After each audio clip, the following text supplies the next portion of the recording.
খাব্বাবের মতো যে সাহাবীরা ছিলেন তাদের মতো আমাদেরকে চরিত্র গড়ে তুলতে হবে। আমাদেরকে বক্তার মধ্যে সীমাবদ্ধ না থেকে তারা যেমন দায়ী ইলাল্লাহ ছিলেন, আমাদেরকেও তেমনভাবে দায়ী ইলাল্লাহ হয়ে মঞ্চ কাঁপানো বক্তৃতা বাদ দিয়ে ইবনে ফজল যেমন সারা রাত ওয়াজ করেছেন, 6 ঘন্টা ওয়াজ করেছেন, ওয়াজ করে যেমন তিনি সংগঠনকে একটা ভিত্তির উপরে প্রতিষ্ঠা করতে পারেননি, আমাদের মুহতারাম আমিরে জামাত প্রফেসর আসাদুল্লাহ আল গালিব মাঠে ময়দানে কাজ করে যেভাবে সংগঠনকে উন্নতি পর্যায়ে নিয়ে গিয়েছেন, আমাদেরকে আজকে শপথ গ্রহণ করে সাহাবীদের মতো আমাদের আমিরে জামাতের মতো কর্মতৎপরতার মাধ্যমে সংগঠনকে এগিয়ে নেওয়ার মাধ্যমে একটা শাখার কর্মতৎপরতা বৃদ্ধি পাবে, এই দাবি। এই পর্যায়ে জেলা প্রতিনিধির ভাষণ। জেলা প্রতিনিধির ভাষণ এর শুরুতেই ভাষণ নিয়ে আসছেন আব্দুল মামুন, সভাপতি, বাংলাদেশ আলী যুব সংঘ, গাইবান্ধা পশ্চিম সাংগঠনিক জেলা।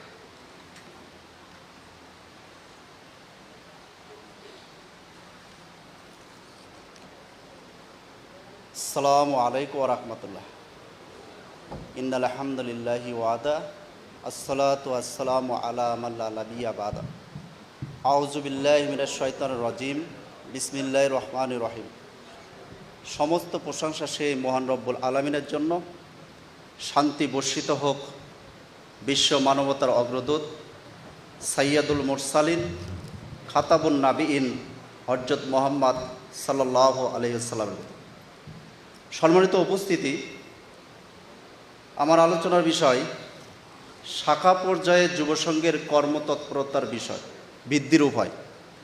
এই সংক্রান্ত সংক্ষিপ্ত আকারে আলোকপাত করে আমি আমার আলোচনায় দিতান বা মা তৌফিক ইল্লা বিল্লাহ। শাখা পর্যায়ে সংগঠনকে শক্তিশালী করতে গেলে প্রথমে শাখার সাথে নিয়মিত যোগাযোগ রাখতে হবে। কমপক্ষে এমনভাবে যোগাযোগ রাখতে হবে যে তালিমি বৈঠক ঠিকভাবে হচ্ছে কি না, বাদ ইশার পর হাদিস পাঠ হচ্ছে কি না, মাসিক ইজতেমা হচ্ছে কি না, এগুলোর কমপক্ষে জেলা উপজেলা এলাকা থেকে শাখাকে নিয়ন্ত্রণ করতে হবে, যোগাযোগ রাখতে হবে। দ্বিতীয় নম্বর হচ্ছে শাখায় সফর করতে হবে। সপ্তাহে অন্তত পক্ষে 2 বার শাখা সফর করে শাখার কর্মীদের সাথে সম্পর্ক বৃদ্ধি করে তাদের ভুলগুলো ধরিয়ে দিয়ে তাদের কর্মতৎপরতা বৃদ্ধি করতে হবে। তৃতীয় নম্বর হচ্ছে প্রত্যেক শাখায় কমপক্ষে 2 মাস পর পর একটা করে প্রশিক্ষণের আয়োজন করতে হবে। সংগঠন করা যাবে না বায়াত, ইসলামী খিলাফত, ইসলামী জিহাদ, ইসলামিক পরিবার, গণতন্ত্র, সমাজতন্ত্র, জাতীয়তাবাদ, সমাজতন্ত্র, এগুলোর বিষয়ে প্রশিক্ষণ দিয়ে কর্মীদেরকে একজন প্রশিক্ষিত কর্মী তৈরি করে সংগঠনের বেগবান করতে হবে।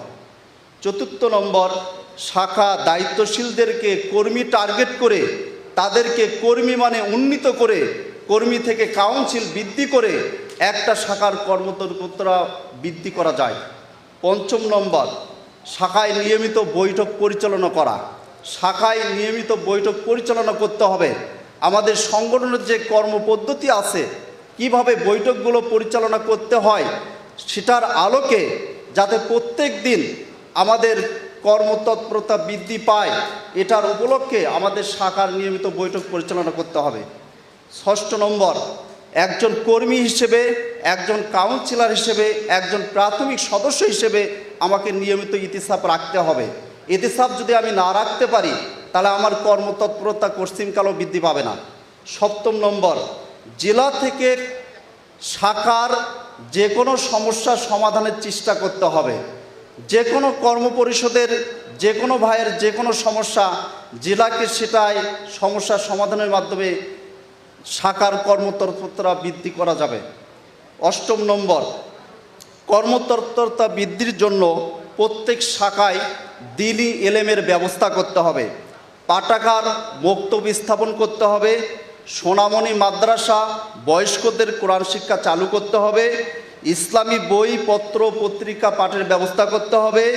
সংগঠনের বিভিন্ন বই পত্রিকা বিক্রয় করা, পোস্টারিং করার ব্যবস্থা করতে হবে।